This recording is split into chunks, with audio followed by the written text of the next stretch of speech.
ഇപ്പോൾ അവിടെ റോഡ് ഉപരോധം നടക്കുന്നെന്ന് മനസ്സിലാക്കുന്നു. ഏത് പാതയിലാണ് ഈ ഉപരോധം? UDF ഒരു പ്രതിഷേധത്തിലേക്ക്, ഈ തൊട്ടടുത്ത മണിക്കൂറുകളിൽ തന്നെ ആ പ്രതിഷേധത്തിലേക്ക് ശക്തമായ ഒരു വിഷയമായി ഉന്നയിച്ചുകൊണ്ട് മുന്നോട്ട് വരികയാണ്. തീർച്ചയായും ഗോകുൽ, തെരഞ്ഞെടുപ്പ് കാലമാണ്. രാഷ്ട്രീയ വിവാദം കൊഴുക്കുമെന്ന കാര്യത്തിൽ യാതൊരു തർക്കവുമില്ല. എന്തായാലും നിലമ്പൂർ ബാംഗ്ലൂർ പാതയാണ് ഇപ്പോൾ ഉപരോധിച്ചിരിക്കുന്നത്. പ്രധാനപ്പെട്ട പാതയാണ്. ഇപ്പോൾ KSRTC ബസ് അടക്കം കുടുങ്ങിക്കിടക്കുന്ന കാഴ്ചയാണ് നമ്മൾ കാണുന്നത്. ആര്യാടൻ ഷൗക്കത്ത് അടക്കമുള്ള ആളുകൾ ഇവിടേക്ക് എത്തിച്ചേർന്നിട്ടുണ്ട്. എന്തായാലും ഒരു ഘട്ടത്തിൽ പോലും ഈ പ്രതിഷേധത്തിൽ നിന്ന് പിന്നോട്ടില്ല എന്നൊരു നിലപാടിലേക്ക് അവർ പോകുന്നു. നമ്മോടൊപ്പം യൂത്ത് കോൺഗ്രസിന്റെ നേതാവ് അഡ്വക്കേറ്റ് സാംജി കൂടി ചേരുന്നുണ്ട്. സാംജി, നിങ്ങൾ ഈ റോഡ് ഉപരോധം തുടരുക തന്നെയാണോ? അതെ, തുടരുകയാണ്. ഇത് ജനങ്ങളുടെ പ്രതിഷേധമാണ്. ഇവിടുത്തെ ജനങ്ങളുടെ വികാരമാണ് ഈ പ്രതിഷേധം. അത് UDF ആണ് പ്രതിഷേധം നടത്തുന്നത്. KSEBയുടെ ഒരു അനാസ്ഥയുണ്ട് എന്ന് തന്നെയല്ലേ? തീർച്ചയായിട്ടും. ലൈനിൽ നിന്ന് നേരിട്ട് കറണ്ട് എടുക്കുമ്പോൾ KSEB അറിയേണ്ടതാണല്ലോ. പ്രതിഷേധം തുടരുകയാണെന്നാണ് പറയുന്നത്. ജ്യോതികുമാർ ചാമക്കാല കൂടി നമ്മോടൊപ്പം തുടരുന്നു.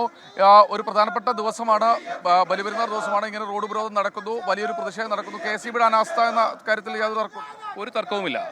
KSEBയുടെ ലൈനിൽ നിന്ന് നേരിട്ട് കറണ്ട് എടുത്തതിന്റെ ഭാഗമായിട്ടാണ് ഈ കുട്ടികൾ മരണപ്പെട്ടിട്ടുള്ളത്.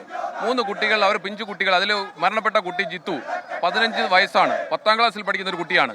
ആ കുട്ടിയും അതിന്റെ ബന്ധുക്കൾ കൂടിയായ മറ്റു 2 കുട്ടികളും, യദു കൃഷ്ണനും അതുപോലെ മറ്റൊരു കുട്ടിയും, ഇവരെ കളിക്കാൻ പോയി. അതിനുശേഷം മീൻ പിടിക്കാൻ ശ്രമിച്ചപ്പോഴാണ് ഇത്തരത്തിൽ അനധികൃതമായി KSEBയിൽ നിന്ന് ലൈനിൽ നിന്ന് നേരിട്ട് കറണ്ടെടുത്ത് ഇത്തരത്തിൽ വന്യമൃഗങ്ങളെ നേരിടാൻ ശ്രമിച്ചത്. അതിന്റെ ഭാഗമായിട്ടാണ് ഈ കുട്ടികൾക്ക് ഷോക്കേറ്റിട്ടുള്ളത്.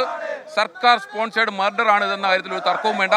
KSEB അറിഞ്ഞില്ല എന്നാണ് നിങ്ങളുടെ ആരോപണം? അല്ലെങ്കിൽ KSEB അറിഞ്ഞില്ലെന്ന് ഞങ്ങൾക്ക് അറിയേണ്ടതില്ല, KSEB അറിയേണ്ടതാണ്.